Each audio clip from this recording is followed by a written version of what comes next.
we do have a chance of this happening at the very minimum going through this primary, because we have currently 7 people running for Attorney General. Of course, we have 1 Democrat, Kamala Harris, 4 Republicans, myself, and 1 Libertarian.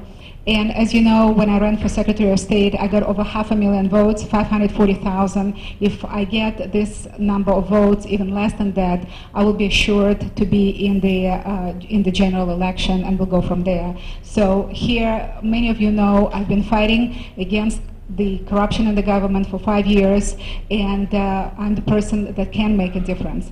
And I wanted to bring a couple of points in regards to what we're talking now, what Mark was talking. I mean, right offhand, we're seeing that giving those businesses of conservancy to one group, to one donor who might be paying some kickbacks, right away it screams antitrust violations, anti-Sherman Act violations, and we can work in that direction and having this prosecuted. Now, in terms of water, and it's interesting, just a few days ago, I spoke to students and some groups in Northern California in Sierra College. And this one woman telling me, you know, I don't like this Orly Taitz. This guy is against the environment. And I'm looking at her, and I said, this guy, I said, well, did you look at the flyer? Can you look at the picture? Look at me. This guy, I'm not a guy, I assure you. I'm a lady, I'm married, I have 3 sons, and why did you decide that I'm against the environment? And she had no answer, but a lot of Democrats just assume that if you are not a liberal Democrat, you're against the environment. So we started talking, and I mentioned the issue of water in Northern California. I said, I am for environment. We all want clean water, we all want clean air, but the question is, how do we achieve it? Can we achieve it without destroying our agriculture, without destroying our major industries? I said, well, let's talk about raw smelt, about this tiny fish minnow. I said, well, the government has switched off the water to the whole San Joaquin Valley, the whole Central Valley of California, because they claim that this tiny fish gets stuck in our irrigation pumps, that it affects both hydromelioration and the number of fish that we have. I said, has anyone seen an environmental study telling us how much fish gets stuck in those pumps? Do you know? Does anybody know? How many of those little fishes did they find? 1 stuck somewhere in a pump? 2? 10? Nobody knows. They did not provide us with any numbers. Nobody has seen any specific environmental studies showing us how much fish actually gets stuck in those pumps. So if elected, one of the first things I will be doing is something similar to what Attorney General of Texas recently did in regards to land, where the federal government is trying to take away land. I would demand an immediate response on an environmental impact study. Show me the proof that we indeed affect the number of fish of this raw smelt, that we reduced those numbers. We have no proof whatsoever. It's just empty words. But furthermore, let's assume that there is an environmental impact. We need to see how much of an impact, and how can we mitigate it without destroying agriculture for the whole state of California. And there are multiple ways of achieving this. One of the ways is having fish ponds. As you know, in many areas around the world, I just recently watched a program about Australia. If they want to replenish fish, or they create those little fish ponds, and farmers can pay a small amount to grow fish, this minnow, this raw smelt, in those fish ponds, and then release it into the ocean. And we solve the problem for peanuts, for small amounts of money, without destroying the agriculture. And this is just one example of what I will be able to achieve if, and hopefully, will be elected as an Attorney General. Another issue that is extremely important: why nothing is being done? Because of elections fraud, sadly. I brought cases and I provided judges with information, 1.5 million invalid voter registrations. I have shown judges information, actual emails, where employees of the registrar of Los Angeles County have written that in voter registrations,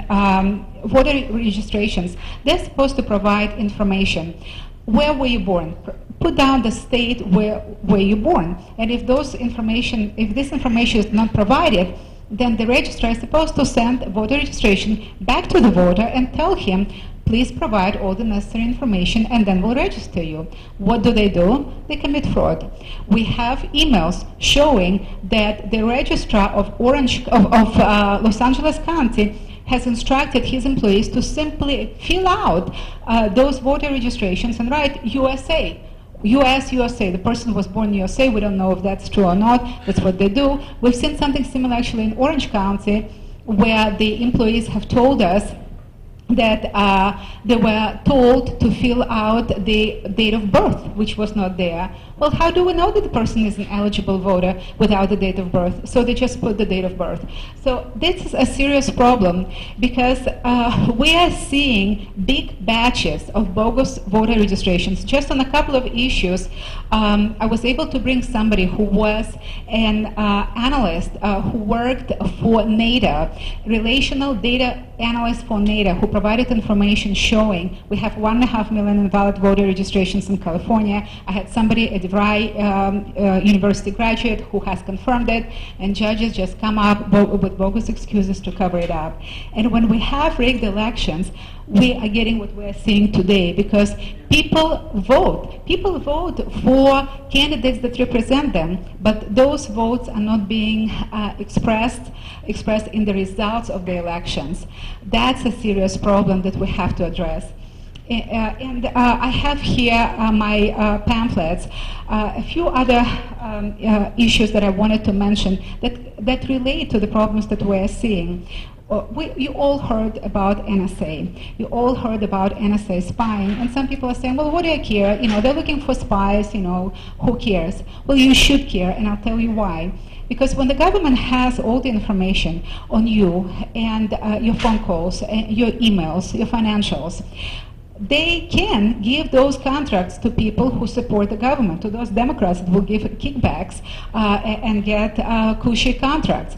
But furthermore, which is even more important and dangerous, is the fact that they have all the information on each and every judge, federal and state judge.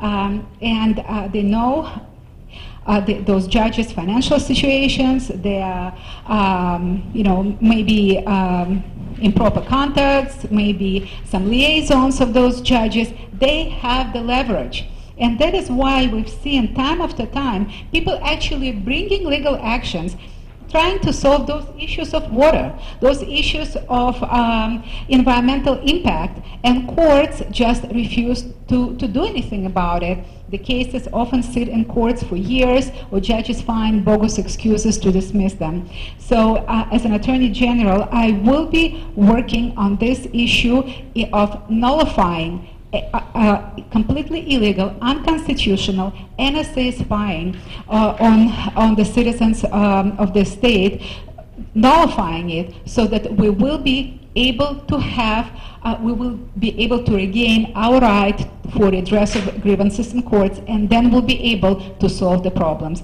So I hope you guys will vote for me and support me. I have my flyers, and I hope you'll vote for Orly Taitz for Attorney General.